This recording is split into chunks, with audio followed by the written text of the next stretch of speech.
Video করব কখন এই আমি বললাম এটা আমার আগা এটা পানা দিয়ে কুয়া লাগে বাবা খালি ইউটিউব আই সামনে এই সামনে এই সামনে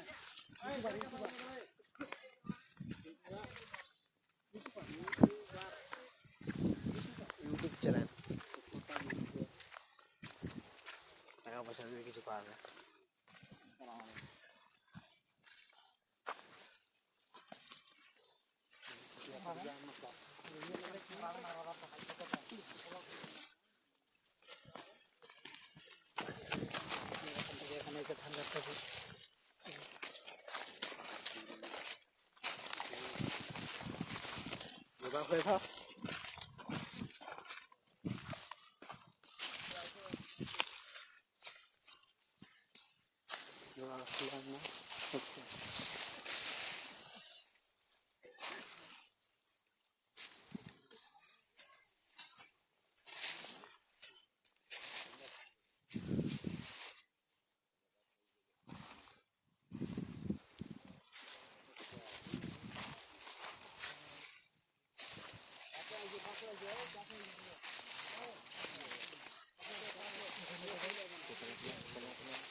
এখানে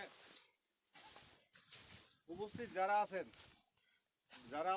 আছেন আপনারা আপনাদেরকে সকলের প্রতি একটি অনুরোধ করছি, যেখানে দোয়া করেন, যার জন্যই দোয়া করেন, ওইখানেই দোয়া কবুল হয়ে যায় ইনশাআল্লাহ। তো এই কবরের পাশে আসার একটাই উদ্দেশ্য হচ্ছে, আমরা কবরবাসীর কাছে কিছু চাই না, আমরা মহান আল্লাহর দরবারে এই কবরবাসীর জন্য মাগফিরাত কামনার জন্য আসছি। সবাই বলেন আমিন। আমার স্পষ্ট কথাটা বুঝছেন যে আমরা এসেছি কোনো কবরবাসীর কাছে চাওয়ার জন্য নয়, আমরা এসেছি হলো একমাত্র মহান আল্লাহর দরবারে এই কবরবাসীর জন্য দোয়া চাই।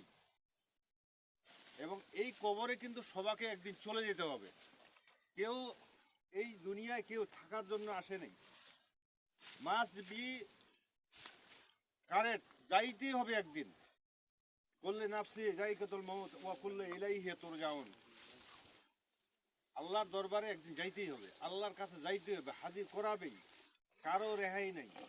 যদি সিঁড়ি লাগিয়ে যদি আকাশপথে কোথাও চলে যান, সেখান থেকে কিন্তু ফেরেশতারা অ্যারেস্ট করে নিয়ে আসবে।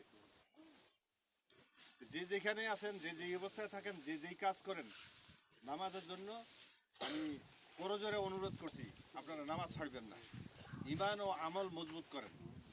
তো ঠিক আছে, বেশি কথা নয়, সবাই সূরা ফাতিহা একবার, কুল হু সূরা 3 বার, আর দরুদ শরীফ 3 বার ইনশাআল্লাহ তেলাওয়াত করেন। বিসমিল্লাহির রহমানির রহিম।